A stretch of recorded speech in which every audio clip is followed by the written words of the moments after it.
Live news, खबर तो पक्की है। नमस्कार, मैं शंभू कुमार, आप देखें लाइव 24 न्यूज। मैं अभी इनकम टैक्स गोलंबर पे हूँ और किदवईपुरी जब इनकम टैक्स गोलंबर से सामने आएंगे तो आप देखेंगे माँ Kamla Chandrika ji polyclinic diagnostic and physiotherapy centre खुला है। इस पर हम बात करेंगे कि आजकल लोग मेडिकल या मेडिसिन लेना नहीं चाहते, दवा खाना नहीं चाहते हैं। बिना दवा खाए हुए कोई बीमारी अगर ठीक होता है तो इस बीमारी से ठीक होता है। एक लाइन में बताइए, क्या बिना दवा खाए हुए फिजियोथेरेपी के से कोई बीमारी ठीक हो सकता है?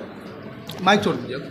फिजियोथेरेपी बिना दवा से भी ठीक हो सकती है। वो एक एक्सरसाइज थेरेपी होती है जो इसमें अलग अलग तरह के एक्सरसाइज द्वारा पेशेंट को क्योर किया जाता है। क्योर किया। चलिए अब हम मशीनरी पर बात करते हैं। यहाँ पर बहुत सारे मशीनरी है जो फिजियोथेरेपी के माध्यम से ठीक होते हैं। हम यहाँ से स्टार्ट करते हैं। मैडम कोई अभी आदमी आ जाइए, आइए आप आइए।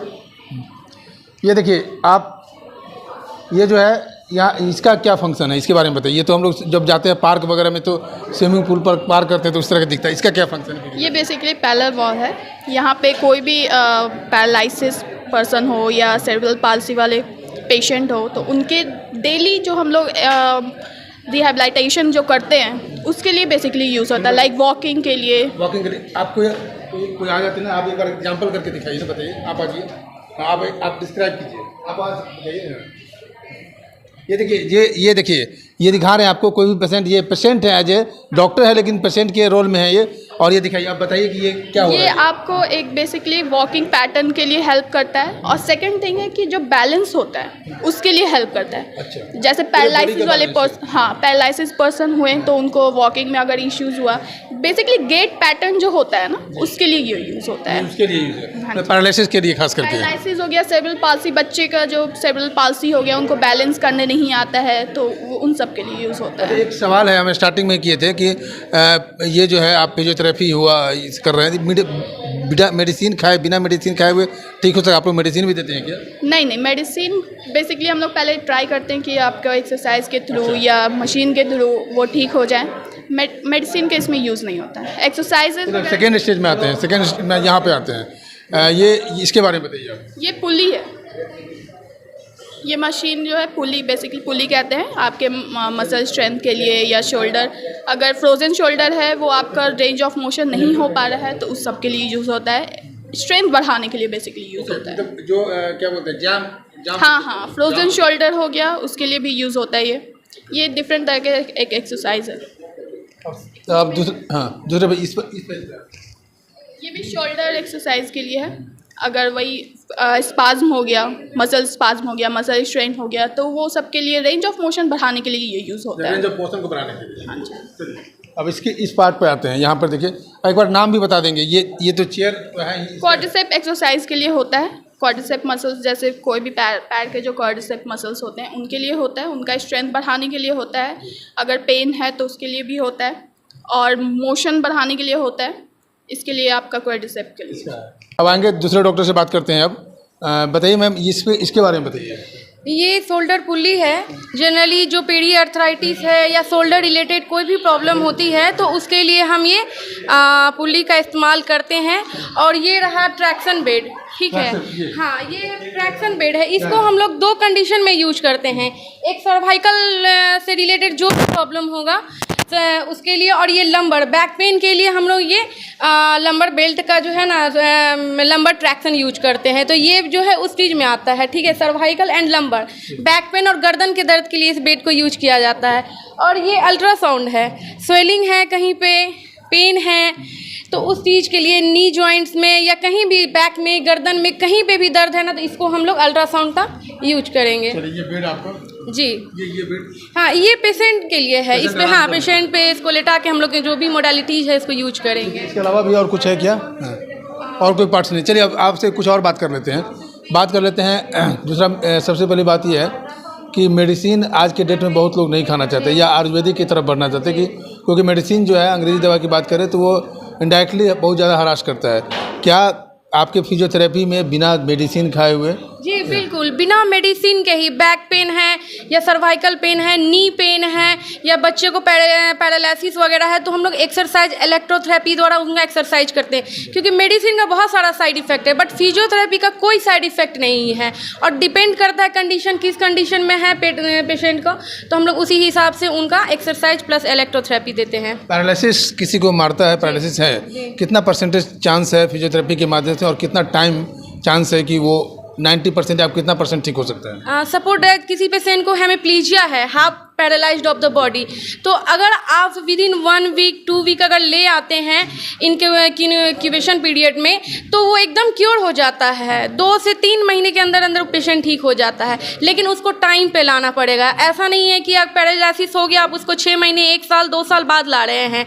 जैसे ही पैरालिसिस हुआ उसके कुछ ही हफ्तों के बाद 24 घंटे के अंदर आ गए तो 24 घंटे के बाद तो देखिए, मैं कहता हूँ 24 घंटे के अंदर आ जाए तो हाँ तो भी क्योर हो सकता है, कहीं कोई दिक्कत नहीं है, क्योंकि उनको हम लोग एक्सरसाइज वगैरह देते हैं, उससे वो एकदम काफ़ी रिकवरी, क्योंकि ये ब्रेन से रिलेटेड है, न्यूरो प्रॉब्लम है, तो उसमें जब तक बॉडी का सर्कुलेशन नहीं होगा ये ठीक नहीं हो सकता है।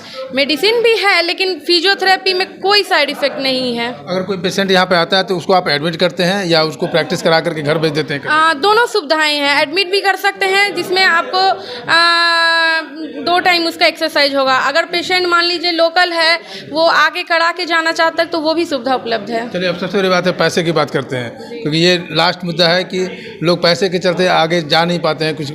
तो क्या आपका चार्ज है, कि नॉर्मल चार्ज है या कुछ ऐसा? एकदम नॉर्मल है, क्योंकि अगर हॉस्पिटल में जाते हैं तो थेरेपी करते हैं, जो दोनों में बहुत ज़मीन आसमान का अंतर है। यहाँ तो कोई चार्ज ही नहीं है, 300 400 500 के हिसाब से पर डे का है, लेकिन अगर हॉस्पिटल में जाते हैं तो सीधे 25,000 लाख से नीचे का बिल तो बनता ही नहीं है किसी के लिए भी, तो उसके लिए तो ये रीजनेबल है। बस अवेयरनेस की कमी है। अगर लोग जान जाए कि फिजियोथेरेपी है क्या, उसको हम लोग कैसे ठीक किया जा सकता है, तो कहीं कोई दिक्कत नहीं, बस जानकारी की अभाव है। अगर इस चीज़ की जानकारी अच्छे से होती है तो कहीं कोई दिक्कत नहीं है पेशेंट को क्योर करने में। तो मैडम लास्ट सवाल ये रहा कि कोई बच्चा अपंग पैदा ही लेता है, वो हैंडीकैप्ड है या किसी तरह का नॉर्मल हैंडीकैप्ड है, क्या उसका चांस है या वो नेचुरल वही रहेगा? नहीं, चांसेज है। मैंने पहले भी आपको बताया कि जैसे समय रहते अगर वो आ जाते हैं हमारे पास में, अगर डिले माइल्ड स्टोन कहते हैं, जो बच्चा सीपी का है, डिले माइल्ड स्टोन है, तो ड्यूरिंग प्रेगनेंसी जो भी प्रॉब्लम होती हैं, लैक ऑफ नॉलेज के कारण होता है। बहुत सारे गांव के ऐसे पेशेंट हैं जो अच्छे से इलाज नहीं करा पाते हैं, अल्ट्रासाउंड नहीं करा रहे हैं, अच्छे से स्कैनिंग नहीं होती है, तो उस कंडीशन में तो प्रेगनेंसी में प्रॉब्लम होगी। लेकिन अगर वो टाइम से आ जाए और बच्चे का अच्छे से एक्सरसाइज हो तो वो अपने एडीएल एक्टिविटीज़ को बहुत अच्छे से कर सकते हैं। आपने प्रेगनेंसी की चर्चा कर ली है, कोई माँ प्रेगनेंसी पीरियड में आपके यहाँ आ सकता है क्या कि अपने बच्चों को दें? बिल्कुल आ सकते हैं। वो हम लोगों के पास आके सुझाव ले सकते हैं कि हम लोगों को क्या क्या करना चाहिए। नहीं, कुछ एक्सरसाइज ऐसे भी हैं जो हम लोग बताते हैं उनको, और प्लस हम लोग जानकारी देते हैं कि आप लोग कैसे रहिए उस कंडीशन में। टाइम से सारा चेकअप कराइए, ब्लड जांच करवाइए, स्कैनिंग करवाइए, अल्ट्रासाउंड कराइए। उससे क्या होता है, फिटस का सारा कुछ मोमेंट पता चलता है। लेकिन जो लोग नहीं पता कर पाते हैं या नहीं उस चीज़ को अच्छे से जांच करवा पाते, तो उसी कंडीशन में बच्चा अपंग पैदा ले लेता है। जब आप किसी भी सरकारी हॉस्पिटल में जाते हैं या प्राइवेट क्लिनिक में तो आपको ओपीडी दिखता होगा, ऑपरेशन थिएटर, और ये फिजियोथेरेपी का ओपीडी है। फिजियोथेरेपी का ओपीडी का मतलब क्या होता है, हम डॉक्टर से बात करते हैं। मैम आप बताइए कि ओपीडी में आप लेके आ गए, ओपीडी से तो डर लगता है, लेकिन आपके ओपीडी में कुछ ज़्यादा है नहीं, मशीनरी सामान चाकू को नहीं दिख रहा है? नहीं, यहाँ पे फिजियोथेरेपी में सर्जरी से रिलेटेड कुछ भी नहीं होता है।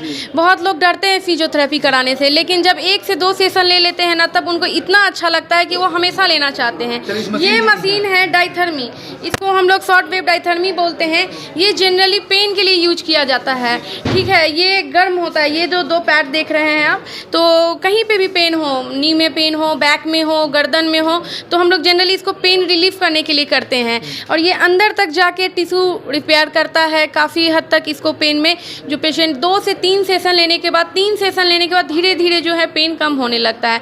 तो ये काफ़ी इफ़ेक्टिव है और इसका जो रिजल्ट है वो बहुत अच्छा है शॉर्ट वेव डायथर्मी का। ये जनरली नी वगैरह के लिए है, मोबिलाइजेशन वगैरह के लिए है, रेंज ऑफ मोशन है कि फ्रैक्चर अगर हो जाता है और नी बैंड हो जाता है, नहीं पेशेंट अच्छे से अपने घुटने को मोड़ सकता है, मूव कर सकता है, तो उसके लिए जनरली जो है हम लोग यूज करते हैं साइकिलिंग। इसमें देखिए, ये पहले भी मैंने कहा कि बच्चों के लिए जो होता है, बच्चों को अगर सीपी वगैरह सेरिब्रल पाल्सी हो रहा है, वो अच्छे से चल नहीं पाते हैं, तो हम लोग उनको वहाँ खेल के माध्यम से, यहाँ पे बॉल है या और भी बहुत सारे टॉयज आएंगे या हैंड से जो भी मोमेंट वगैरह होता है, तो उसके लिए हम लोग ये स्पेस रखते हैं कि उसको फ्री मोमेंट जिसमें कोई मशीन नहीं लगता है, हैंड से यहाँ पे थेरेपी होता है।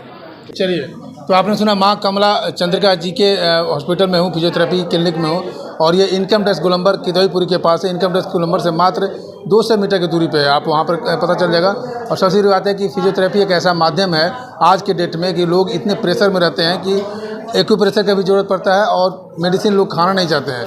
तो आप अगर मेडिसिन लेना नहीं चाहते हैं तो विदाउट मेडिसिन फिजियोथेरेपी के माध्यम से आप अपने बीमारी को निजात पा सकते हैं माँ कमला चंद्रिका जी के क्लिनिक में आकर के। मैं शंभू कुमार, कैमरा जर्नलिस्ट यशोधर्मा शर्मा के साथ, पटना। अगर मैं चैनल को लाइक और सब्सक्राइब नहीं किया तो लाइक और सब्सक्राइब करें। Thank you so much. Live news, खबर तो पक्की है।